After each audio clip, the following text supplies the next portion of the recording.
Water ஒன்றும் பிரச்சனை இல்லை, இபி இன்னைக்கு முடிஞ்சிருக்கு. இப்போ மற்றது எக்யூப்மெண்ட்ஸ் எல்லாமே வந்துருச்சு. எல்லாத்தையும் ஸ்ப்ரெட் பண்ணி ரெடினா எப்போ சார் ரெடி ஆகும்? இது எல்லாமே வந்துச்சு சார். இது மட்டும் அந்த லிக்விட் டேங்க் மட்டும் கொஞ்சம் லேட்டாக ஆகட்டும். மற்றபடி இது நம்ம யூசேஜுக்கு எடுத்துக்கலாம். ஹெச்ஆர் இருக்கு.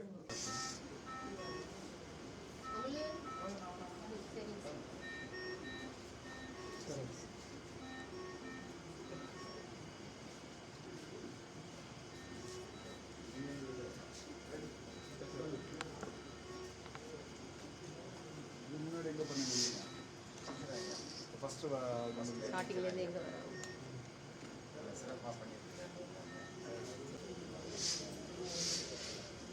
கொஞ்சம் எடுத்து விடுங்க.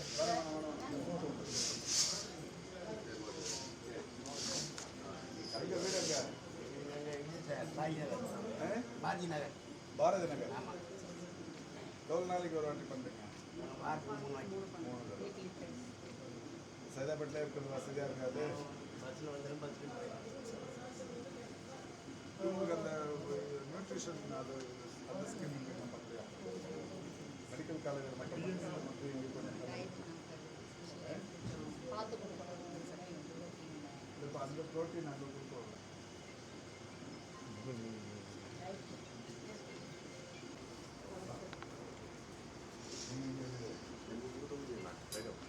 எங்கே மடுவு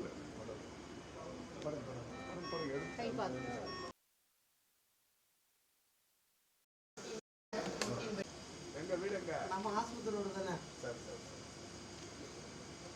வாரத்துக்கு 3 பண்ணிட்டு இருக்கேன்.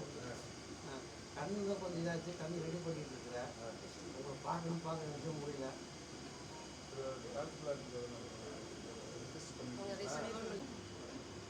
ஆனால் சில ரிக்வெஸ்ட் நல்லா சூப்பராக பண்ணுறாங்க. நான் இங்கே எல்லாருமே செல்லாங்க இடத்துலேருந்து இங்கே டெக்னீஷியன் வர எல்லாருமே நல்லா பண்ணாங்க.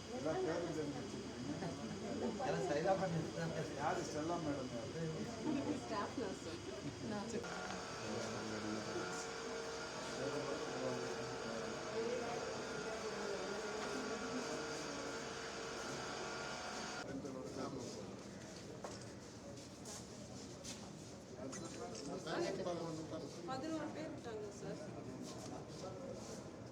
இந்த மீட்டிங் வந்து கொஞ்சம் அடிஷனல் இவங்க அந்த செக்யூரிட்டி ட்ரெயினிங் பண்ணாங்க. டாக்டர்ஸே 11 பேர் இசிஆர்சி சேர்த்து தாங்க சார். இந்த ஜிஹெச்சுக்குன்னாக்கா எனக்கு வந்து சரிங்க சார். நம்ம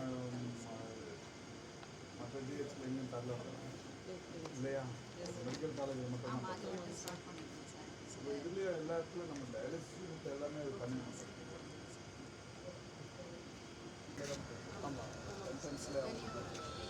சார் ஏஸ்கர் சார். இப்போ இதை எடுக்கணும் இந்த சொன்னீங்கல்ல, திரும்ப பண்ணணும் சார்.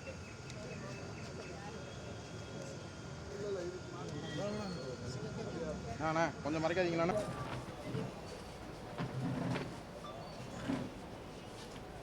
சைதாப்பேட்டையில் உள்ள அரசு மருத்துவமனை 120 ஆண்டுகளை கடந்த ஒரு பழமையான மருத்துவமனை.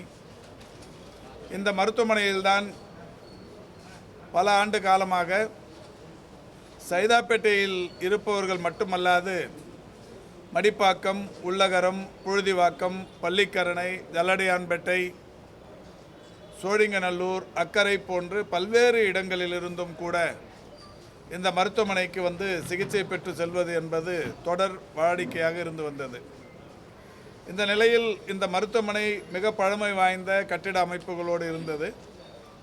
2016ஆம் ஆண்டு சட்டமன்ற உறுப்பினர் தொகுதி மேம்பாட்டு நிதியிலிருந்து ஒரு இசிஜி அமைப்பு ஒன்று 56 லட்சம் செலவில் கட்டித்தரப்பட்டது.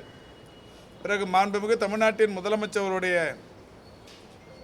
அறிவார்ந்த ஆலோசனைகளை ஏற்று இந்த மருத்துவமனையை மேம்படுத்துவதற்கு அரசின் சார்பில் நிதி ஆதாரம் பெறப்பட்டு 28,70,00,000 மதிப்பீட்டில் இன்றைக்கு புதிய கட்டிடம் கட்டப்பட்டிருக்கிறது. 68,920 சதுரடி பரப்பில் கட்டப்பட்டிருக்கிற இந்த கட்டிடத்தை பொறுத்தவரை சைதை தொகுதி மருத்துவமனையின் மிகப்பெரிய அளவிலான மேம்பாட்டிற்கு வழிவகுத்திருக்கிறது. தரைத்தளம் மற்றும் 6 தளங்களுடன் கொண்ட இந்த கட்டிடத்தில் தரைத்தளத்தை பொறுத்தவரை பார்க்கிங் வசதியும்,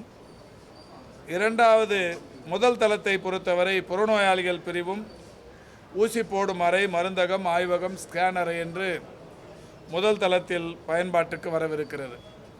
2வது தளத்தை பொறுத்தவரை லேபர் வார்டு, அவசர சிகிச்சை அறுவை அரங்கு, பிரசவத்திற்கு பிந்தைய வார்டு, முந்தைய வார்டு, செவிலியர்கள் அறை என்று 2வது தளத்தில் பயன்பாட்டுக்கு வரவிருக்கிறது. 3வது தளத்தை பொறுத்தவரை 1 கோடி ரூபாய் செலவில் ஒருங்கிணைந்த ஆய்வகம் ஒன்று அமைக்கப்பட்டு கொண்டிருக்கிறது. இந்த ஒருங்கிணைந்த ஆய்வகம் மிகப்பெரிய அளவிலான பயன்பாட்டிற்கு வழிவகுக்க இருக்கிறது. அதோடு ஸ்கேனரை, காது மூக்கு தொண்டை சிகிச்சை பிரிவு, குழந்தைகள் பிரிவு, அவசர சிகிச்சை பிரிவு என்று பல்வேறு வசதிகளுடன் 3வது தளம் பயன்பாட்டுக்கு வரவிருக்கிறது. 4வது தளத்தை பொறுத்தவரை 15 படுக்கை வசதிகளுடன் குழந்தைகள் சிகிச்சை பிரிவு, 14 படுக்கை பொது சிகிச்சை பிரிவு, 12 படுக்கை பிரசவத்திற்கு பிந்தைய பிரிவு என்று 4வது தளம் மிக சிறந்த அளவில் பயன்படவிருக்கிறது. 5வது தளத்தை பொறுத்தவரை 43 படுக்கை வசதிகளுடன் ஒரு பொது சிகிச்சை பிரிவு, உணவு வைப்பு அறை ஒன்று தயாராக இருக்கிறது. 6வது தளத்தில் 3 அறுவை சிகிச்சை அரங்குகள், அறுவை சிகிச்சைக்கு முந்தைய சிகிச்சை பிரிவு என்று பல்வேறு வசதிகள் வரவிருக்கிறது. ஆக இந்த புதிய மருத்துவமனை வளாகத்தில் ஒட்டுமொத்தமாக 4 அறுவை சிகிச்சை அரங்குகள், அதோடு ஒருங்கிணைந்த ஆய்வகம் என்று பல்வேறு வசதிகள் இருக்கிறது. இதோடு மட்டுமல்லாது கடந்த 3 ஆண்டுகளுக்கு முன்னால் மாண்புமிகு முதல்வர் அவர்களுடைய வழிகாட்டுதலோடு டயாலிசிஸ் யூனிட் ஒன்று இங்கே தொடங்கி வைக்கப்பட்டது. ரோட்டரி சங்கத்தின் சார்பில் 14 டயாலிசிஸ் இயந்திரங்கள் தற்போது பயன்பாட்டில் இருக்கிறது. இன்று நான் காலையில் போய் அதை பார்த்தேன். 14 படுக்கைகளும் நிரம்பிய நிலையில் சென்னையின் பல்வேறு இடங்களிலிருந்தும் கூட வந்து டயாலிசிஸ் செய்து கொள்ளுகிற நிலை இருந்து கொண்டிருக்கிறது. சென்னையை கடந்து புறநகர் பகுதிகளிலிருந்தும் கூட இங்கே டயாலிசிஸ் செய்து கொள்ள வருகிறார்கள். அந்த வகையில் ஒரு நாளைக்கு 3 தடவை அந்த டயாலிசிஸ் என்கின்ற அந்த பிரிவு முழுமையாக பயன்பாட்டில் இருக்கிறது. ஒருவருக்கு டயாலிசிஸ் செய்வது என்பது ஏறத்தாழ 4 மணி நேரம் என்கின்ற நிலையில் ஒரு நாளைக்கு 3 பிரிவுகளாக இன்றைக்கு அந்த டயாலிசிஸ் என்பது பயன்பாட்டில் இருக்கிறது. எனவே அதை அதிகரிக்க வேண்டும் என்கின்ற வகையில் மாண்புமிகு முதல்வர் அவருடைய கவனத்திற்கு கொண்டு சென்று அந்த மரியாதைக்குரிய ரோட்டரி சங்க நிர்வாகிகள் மீண்டும் அவர்களிடத்தில் ஒரு 11 புதிய டயாலிசிஸ் இயந்திரங்களை கேட்டிருக்கிறோம். ஆக இது திறந்து வைக்கிற போதே 25 டயாலிசிஸ் இயந்திரங்கள் பயன்பாட்டுக்கு வரவிருக்கிறது. அதோடு மட்டுமல்லாது இந்த மருத்துவமனையிலிருந்து ஒரு பிளட் பேங்க் ஒன்று, இரத்த வங்கி ஒன்று ரூபாய் 1 கோடி செலவில் அதிநவீன வசதிகளுடன் கூடிய இரத்த வங்கி ஒன்றையும் ரோட்டரி சங்கம் ஏற்படுத்தி தர இன்றைக்கு முன் வந்திருக்கிறார்கள். எனவே இந்த கட்டிடம் திறந்து வைக்கிற போதே 25 டயாலிசிஸ் இயந்திரங்கள், 1 கோடி ரூபாய் செலவிலான இரத்த வங்கி போன்ற பல்வேறு அதிநவீன வசதிகளுடன் இந்த மருத்துவமனை பயன்பாட்டுக்கு வரவிருக்கிறது. கட்டுமான பணிகள் முழுமையாக நிறைவுற்றிருக்கிறது. அந்த மின்சார இணைப்பு பணி இன்றோடு முடிவடைவிருக்கிறது. டிஎன்எம்எஸ்சியின் சார்பில் இதற்குரிய மருத்துவ உபகரணங்கள் எல்லாம் அவர்கள் சப்ளை செய்து விட்டார்கள். அவற்றையெல்லாம் பொருத்தும் பணிகள் இன்னும் 1 வார காலத்தில் முடிவுற்றுவிடும்.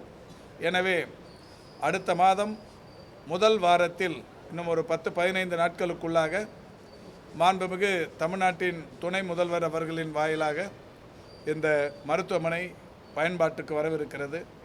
ஒரு 120 ஆண்டு கால பழமையான இந்த மருத்துவமனை புத்துணர்ச்சி பெற்று பெரிய அளவிலான வளர்ச்சியினை பெற்று 110 படுக்கைகளுடன் கொண்ட அதிநவீன வசதிகள் கொண்ட ஒரு மருத்துவமனையாக இது சைதை தொகுதி மக்களுக்கு ஒரு பெரிய மருத்துவ வரப்பிரசாதமாகவே இது வரவிருக்கிறது என்பதை மகிழ்ச்சியோடு தெரிவித்துக் கொள்கின்றேன். இந்த பணியை இன்றைக்கு முழுமையாக ஆய்வு செய்திருக்கிறோம். எல்லா தளங்களிலும் பணிகள் முடிவுற்றிருக்கிறது. மருத்துவ உபகரணங்களை பொருத்தும் பணிகள் மட்டும் நடைபெற்று கொண்டிருக்கிறது. இந்த 1 வாரத்தில் அதுவும் முடிந்துவிடும். இந்த வளாகத்தை தூய்மைப்படுத்தும் பணி, தரையமைக்கும் பணி இவையெல்லாம் கூட ஒரு 10 நாட்களுக்குள் நிறைவடைந்து இந்த மருத்துவமனை ஒரு புதிய வளர்ச்சியுடன் சைதை தொகுதி மக்களுக்கு பயன்பாட்டுக்கு வரவிருக்கிறது. நாமக்கல் மாவட்டம் பள்ளிப்பாளையத்தில் கிட்னி விவகாரம் தொடர்ந்து நம்ம நடவடிக்கை எடுக்கணும். நேற்று ஒரு பெண்மணி கல்லீரல் நானும் பார்த்தேன். காவல்துறைக்கு ஏற்கனவே காவல்துறையிடத்தில் நாம் புகார் தந்திருக்கிறோம். 2 புரோக்கர்கள் யார் மேலே நடவடிக்கை எடுக்கணும்னு. அந்த ஆய்வறிக்கையில் சொல்லப்பட்டிருப்பதைப் போல இதற்கு யார் காரணம் என்பதை ஆராய்ந்து காவல்துறையின் சார்பில் நடவடிக்கை எடுக்க அறிவுறுத்தப்பட்டிருக்கிறது. காவல்துறையின் சார்பில் மட்டுமல்ல, இது ஏதாவது மருத்துவமனைகள் சம்பந்தப்பட்டிருந்தால் அவர்கள் மீதும் நடவடிக்கை எடுக்க அறிவுறுத்தப்பட்டிருக்கிறது.